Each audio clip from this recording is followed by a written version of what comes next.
Okey, Assalamualaikum. Salam sejahtera semua murid-murid. Hari ini untuk kelas cikgu harap semua murid-murid bersemangat dan bersedia untuk kelas cikgu. Jadi cikgu yakin murid-murid nampak katak-katak hari ini. Banyak katak kan? Jadi kita akan memulakan kelas kita dengan katak pertama. Okey. Okey, untuk subjek urus diri bersama Cikgu Yaya, hari ini cikgu akan terangkan dahulu standard kandungan dan standard pembelajaran sebelum kita memulakan kelas. Jadi, kita akan teruskan dengan huraian. Okey, untuk standard kandungan, cikgu akan ajar punca dan kaedah mencegah kebakaran. Jadi, mula-mula cikgu nak tanya murid-murid. Murid-murid tahu tak apa itu kebakaran? Jadi kebakaran ni ialah bencana disebabkan oleh api. Kebakaran ni ada yang boleh membahayakan nyawa. Dan kebakaran ni boleh terjadi secara sengaja dan tidak sengaja. Jadi cikgu harap murid-murid memberi tumpuan untuk pengajaran hari ini untuk keselamatan kita.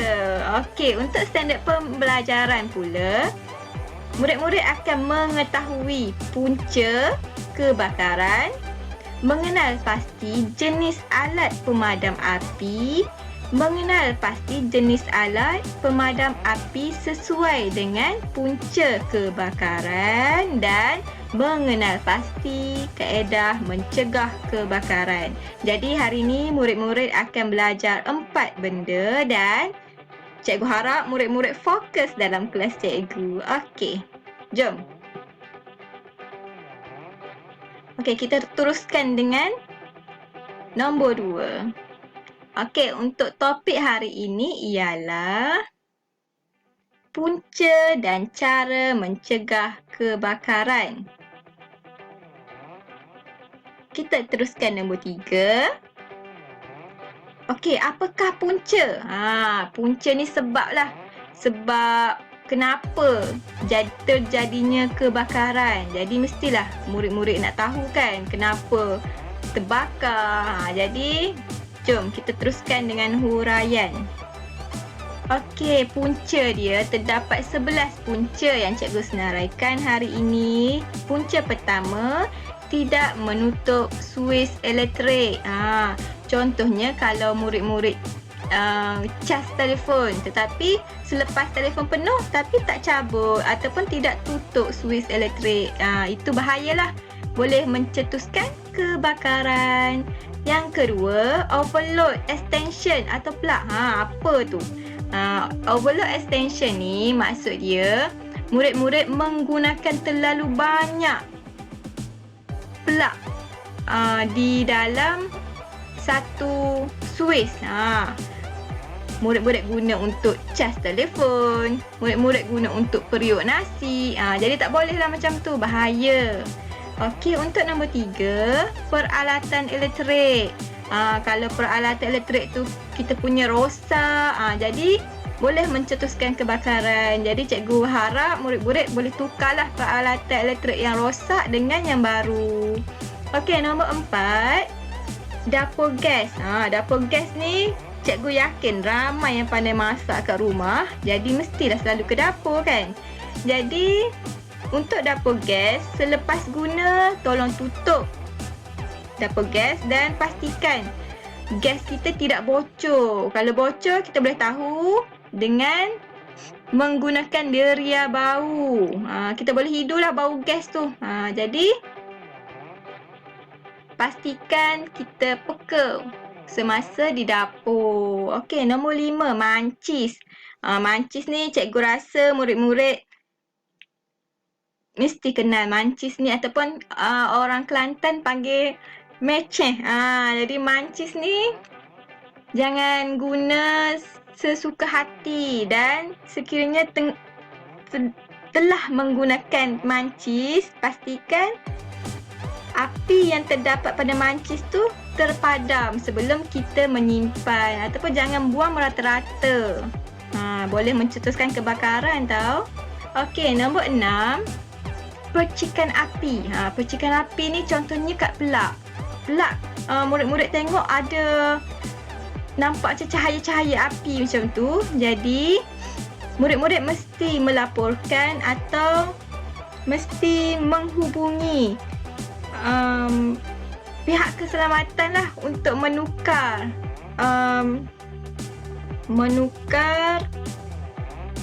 pelak untuk keselamatan. Okey, nombor 7. Cecair mudah terbakar. Contohnya apa? Cecair mudah terbakar ni contohnya minyak motor tu. Itu cecair mudah terbakar macam petroleum. Jadi jangan letak merata-rata lah. Jangan letak kat dapur. Itu bahaya. Okey, nombor 8. Puntung rokok. Puntung rokok ni apa dia? Ini rokok lah. Rokok. Jadi selepas isap rokok, jangan buang merata-rata. Jangan buang tempat kertas. Boleh mencetuskan kebakaran. Okey. Nombor 9. Mercun.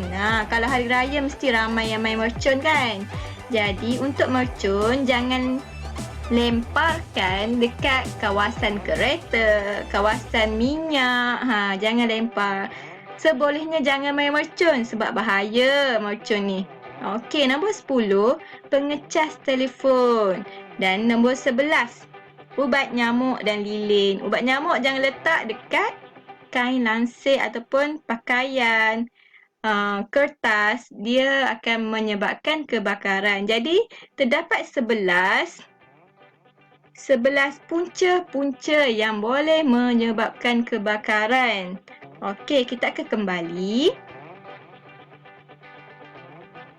Tadi nombor berapa ya? Nombor 3 ke? Okey, kita teruskan dengan nombor 4. Okey, jenis alat pemadam api. Untuk huraian dia. Okey, terdapat 4 jenis alat pemadam api. Pertama, jenis air. Yang kedua, jenis buih. Yang ketiga, jenis debu kering. Dan yang keempat, jenis karbon dioksida. Dan untuk warna pada pelekat ni, ni warna merah untuk jenis air. Orang panggil jenis A. Okey, untuk pelekat jenis buih pula berwarna krim. Ni warna krim. Macam kuning-kuning sikit tu. Tu krim. Dan untuk debu kering berwarna biru. Ni biru tepi ni. Itu dia. Dan jenis pemadam api yang terakhir, jenis karbon dioksida, dia berwarna hitam. Ni warna hitam. Okey. Cikgu ulang balik. Jenis air warna merah. Jenis buih warna krim. Jenis debu kering warna biru. Dan jenis karbon dioksida warna hitam. Okey, kita kembali. Okey, nombor 5. Jenis alat pemadam api yang sesuai dengan punca kebakaran. Tadi kita ada 4 jenis. Jadi kita nak guna contohlah kalau terbakar, kalau kertas terbakar. Jadi kita guna pemadam api jenis mana? Jadi cikgu akan terangkan. Huraian. Okey, jenis kelas A, jenis air tadi warna merah ni. Okey, dia menggunakan air dan dia akan memadam kebakaran yang melibatkan bahan pepejat seperti kayu, kain, kertas. Contoh kalau kertas terbakar, kita guna jenis A, jenis air. Okey, yang jenis B ialah jenis buih. Jenis buih warna krim tadi kan, warna krim. Okey, dia akan memadam kebakaran yang melibatkan bahan cecair, gas mudah terbakar seperti minyak, cat, varnish, gas asli dan gas asetilena. Okey, cikgu pun tak pasti apakah gas asetilena ni.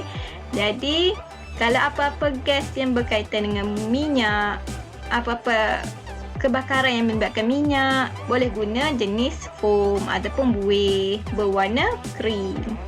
Okey, jenis C ialah jenis karbon dioksida. Iaitu berwarna hitam kan.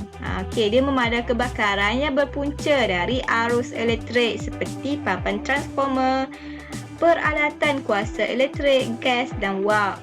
Contohnya kalau murid-murid nampak ada percikan api dekat pelah ataupun kebakaran yang melibatkan terlalu banyak kita guna plug di extension. Jadi boleh guna jenis C, iaitu jenis karbon dioksida berwarna hitam. Okey, seterusnya kelas D, jenis serbuk kering warna biru. Dia memadam kebakaran yang melibatkan bahan logam dan bahan bukan logam. Apa tu bahan logam dan bukan logam? Contohnya kalium, magnesium, natrium, titanium dan kebakaran yang boleh dipadamkan oleh pemadam api kelas A, B dan C. Itu ialah jenis serbuk kering warna biru. Jadi dekat sekolah akan ada jenis-jenis alat pemadam api ni. Kalau murid-murid perasan dekat tangga ada. Itu boleh digunakan semasa kebakaran. Okey. Tadi nombor 5 kan? Sekarang kita akan ke nombor 6. Okey, cara cegah kebakaran. Macam mana cara kita nak cegah kebakaran? Okey, cara dia ialah pertama, mestilah pasang alat ataupun sistem penggera kebakaran. Yang ni macam warna merah ni. Ini adalah alat penggera, sistem penggera. Dekat sekolah ada mana ni? Kalau ada latihan kebakaran, loceng akan berbunyi lah. Kalau ada kebakaran betul, loceng pun akan berbunyi. Okey, nombor 2, pastikan ada laluan kecemasan. Laluan kecemasan ni, kalau dekat sekolah dia ada latihan kebakaran. Jadi, setiap murid mestilah ikut laluan kecemasan lah. Turun tangga mana, berkumpul di mana. Macam pendidikan khas, kita boleh berkumpul di hadapan tempat parking kereta cikgu situ. Okey, nombor 3, jangan merokok sambil baring di tempat yang mudah terbakar. Contohnya, murid-murid tengah tidur ataupun dalam baring lah, hisap rokok. Jadi tak boleh lah, sebabnya habuk-habuk daripada rokok yang kita hisap tu akan menyebabkan kebakaran. Okey, nombor 4, buang rokok dengan selamat. Okey, buang rokok dengan selamat ni contohnya murid-murid boleh buang di kawasan yang tiada kertas, yang tiada minyak, kerana sekiranya murid membuang puntung rokok ataupun rokok di kawasan yang tidak selamat akan menyebabkan kebakaran. Okey, nombor 5, elak overload litar elektrik. Yang ni macam ni. Cikgu ni macam ni. Ni overload ni. Satu plug dia banyak lagi, dia guna cas untuk telefon, periuk nasi, blender dan macam-macam. Tengok ni penuh laptop semua dia. Jadi tak boleh lah macam ni. Untuk satu plug satu je. Kalau kita guna yang besar ni sini, ni untuk cas telefon, yang ni untuk periuk nasi. Dua je boleh guna. Tak boleh macam ni, bahaya.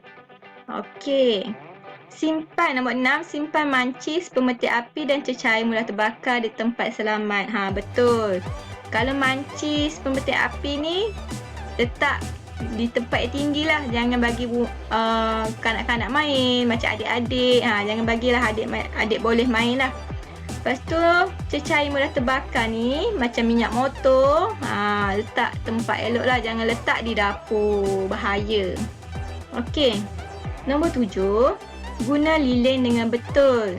Selepas guna, mesti padamkan api.